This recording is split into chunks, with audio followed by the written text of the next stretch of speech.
ท่านนายกรัฐมนตรีได้ให้เกียรติเข้าร่วมปิดกล่องประชุมสรุปเวียกงานพลังงานและปอแฮทั่วประเทศประจำปี 2024 พร้อมทางเน้นให้ผู้เข้าร่วมพร้อมกันบุกบืนสู่สนด้วยความห้าวหันเพื่อเฮ็ดให้การพัฒนาของแขนงพลังงานและปอแฮก้าวขึ้นสู่บัดก้าวใหม่ภายหลังท่านโพไซสัญญาสนรัฐมนตรีกระทรวงพลังงานและบ่อแฮได้รายงานย่อเกี่ยวกับผลของกองประชุมการจัดตั้งปฏิบัติเวียกงานพลังงานและบ่อแฮประจำปี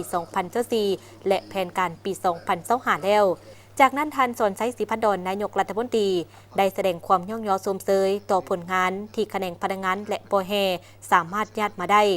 หลายผลงานที่พ้นเด่นในระยะที่ผ่านมาพร้อมนั้นท่านก็ได้เน้นหนักให้แขนงพลังงานและบ่อแฮเอาใจใส่เกี่ยวกับทิศทางหน้าที่รวมการคาดคะเนในแผนการสำหรับปี 2026-2030 ต้องสู่สนเฮ็ดให้แขนงพลังงานและบ่อแฮ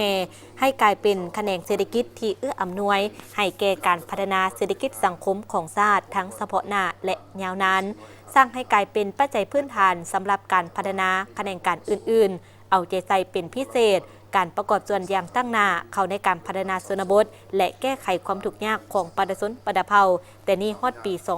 2030 ซุ่มใส่แก้ไขปัญหาต่างๆอยู่ในขอบเขตความรับผิดชอบเพื่อประกอบส่วนเข้าในการแก้ไขวิกฤตการเงินรวมของประเทศชาติสุกยู่การจะตั้งปฏิบัติและต้องมีบุคลากรที่มีความรู้ความสามารถความเด็ดขาดและโปร่งใสการพัฒนาเปียกงานพลังงานต้องรับประกันการนำใช้และปกปักรักษาทรัพยากรธรรมชาติอย่างมีประสิทธิผลและยืนยงพัฒนาแหล่งผลิตพลังงานไฟฟ้าที่เป็นเศรษฐกิจการขยายระบบสายส่งไฟฟ้าแนวใส่เพื่อตอบสนองความต้องการสมไส้อยู่ภายใน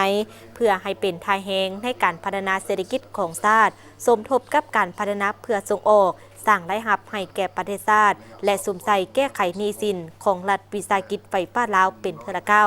ต้องเอาใจใส่ปรับปรุงการกำหนดแผนให้ละเอียดชัดเจนสมทบอย่างแน่นแฟ้นระหว่างการพัฒนาแหล่งผลิตกระแสไฟฟ้ากับการพัฒนาระบบสายส่งสถานีและการตลาดนอกนั้นต้องสมใจการกำหนดราคาไฟฟ้าให้เหมาะสมกับทุกฝ่ายในสังคมบริษัทสายส่งไฟฟ้าแห่งชาติต้องเคลื่อนไหวให้แข็งแรงกว่าเก่าเพื่อเฮ็ดให้บทบาทเป็นผู้พัฒนาเวียกงานสายส่งแบบครบวงจรดึงดูดญาติแยงการร่วมลงทุนให้นับทั้งภายในและต่างประเทศลดพรการแบ่งเบาภาระการลงทุนและหนี้สินของรัฐบาลสร้างเงื่อนไขเฮ็ดให้การพัฒนาด้านนี้มีความสะดวกและขยายตัวไว้ขึ้นเพื่อให้ทันกับความต้องการของการสนองไฟฟ้าภายในและเชื่อมโยงกับภาคพื้น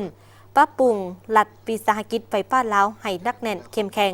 ในนี้ด้านการผลิตในตัวหน้าต้องรับประกันการผลิตเพื่อจำหน่ายอยู่ภายในประเทศให้เพียงพอพร้อมนี้ก็ค้นคว้าการก่อสร้างแหล่งผลิตใหม่ที่มีต้นทุนต่ำสู่โซนลดพรพลังงานตกเหี่ยในระบบจำหน่ายให้อยู่ในระดับที่ตั้งหน้าปรับปรุงและรับประกันคุณภาพในการให้บริการแก่สังคมให้สูงและทันสมัยสู่โซนให้มีการพัวพันแลกเปลี่ยนพลังงานแบบระบบสู่ระบบแนวใส่ดุลเดียงพลังงานรับประกันเสถียรภาพการสนองไฟฟ้าสำหรับการพัฒนาด้านโปรแฮในตัวหน้านายกรัฐมนตรีเน้นหนักให้เลือกเฟ้นอย่างเคร่งครัดเฮ็ดด้วยความระมัดระวังและรับประกันการพัฒนาให้ถูกต้องตามทิศยืนยงผู้ลงทุนบ่ว่าอยู่ภายในและมาจากต่างประเทศก็ต้องเลือกเฟ้นเอา